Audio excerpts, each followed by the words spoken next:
All right, it's Miss M. I'm back, and in this video we're going to talk a little bit about chapters 8 and 9 from your textbook, which are on memory and studying and reading. So chapter 8 covers the different aspects of how memory works as far as storing information.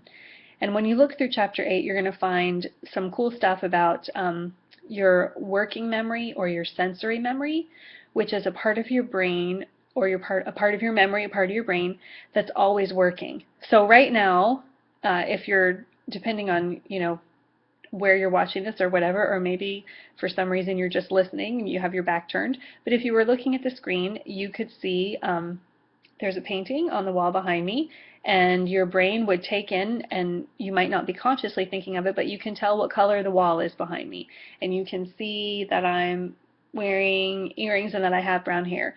Your sensory memory is always working. It's the part of you that's paying attention to what's going on around you. So it's based on your five senses. So it's the things you hear, my voice talking, it's the things you see, it's the things you touch, the things that you smell, and the things that you taste. Sorry, I'm feeling a little goofy today. So this is the part of you that takes in all the information that you're exposed to, and then that information, when you make a conscious decision to pay attention to something, then it moves into your short-term memory. And your short-term memory is where you either process something that you basically focus on a little bit more than you do when it's just a quick sensory intake. You process something and you commit it to long-term memory, or you don't. And there's different variations of this. That process usually works pretty quickly when we decide whether or not we want to commit it to our long-term memory. There's lots of really cool research out there about the brain that shows that you actually have an impression of everything that you're exposed to that's stored in your brain, but that you don't necessarily have the ability to recall all of it because you haven't paid attention to all of it.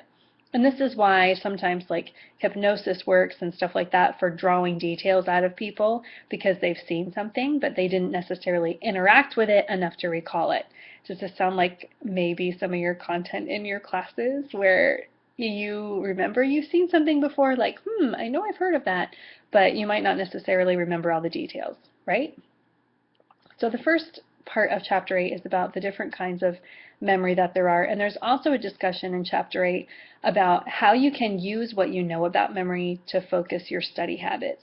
And this is where you can engage in some really fun reflective work focused on what works for you as a student.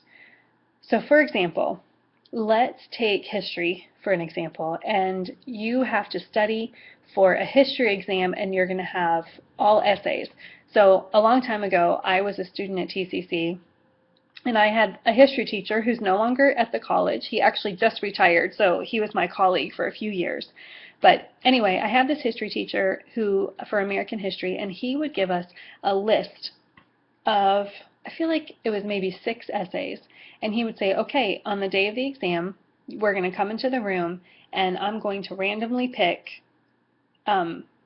3 numbers. If the essays were numbered 1, 2, 3, 4, 5, 6, he would write down the numbers 1, 2, 3, 4, 5, 6 on a piece of paper, rip them up, fold them up, put them in a hat or a cup or something, and have a student pull out 3 of them.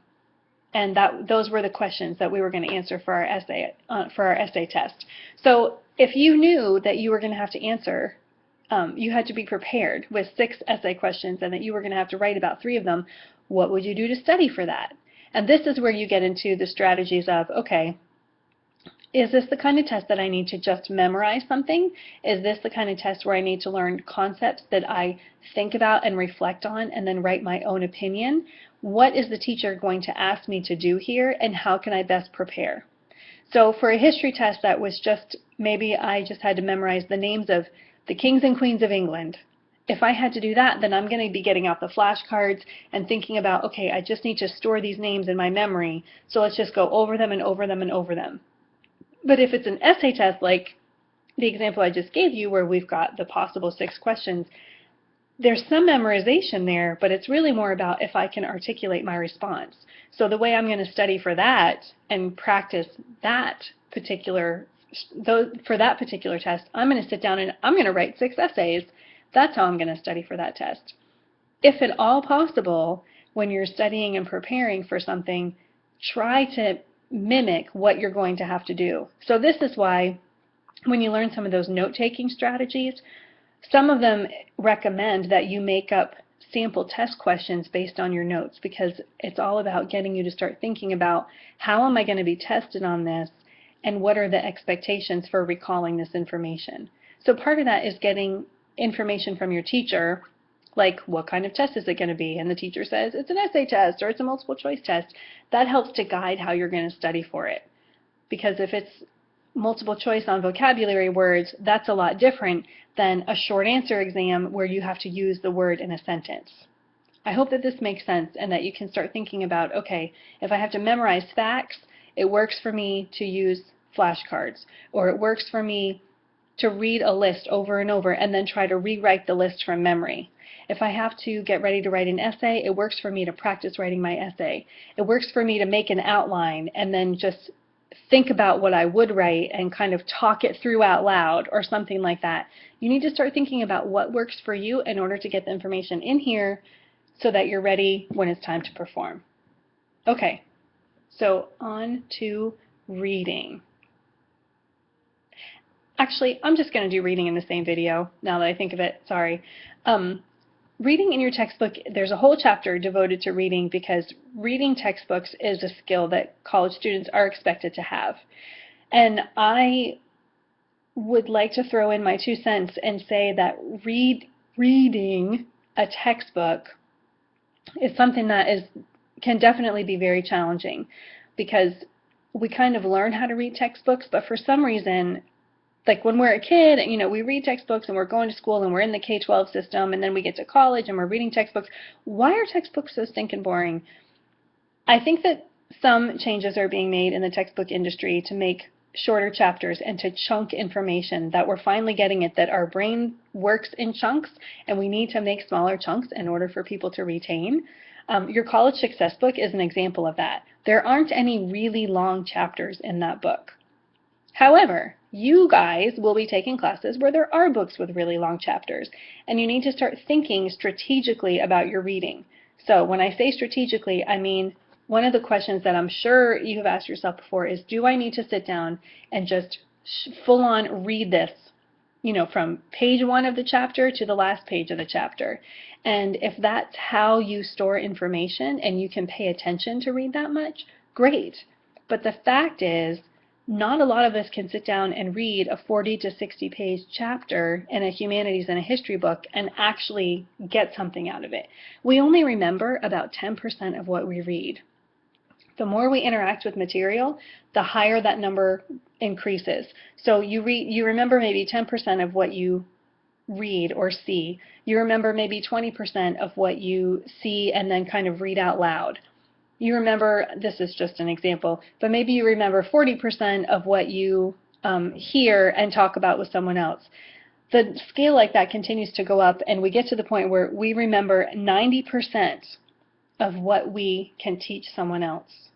So when you're at a place where you know something so well that you can tell someone else about it, that's when you've achieved mastery or you're an expert.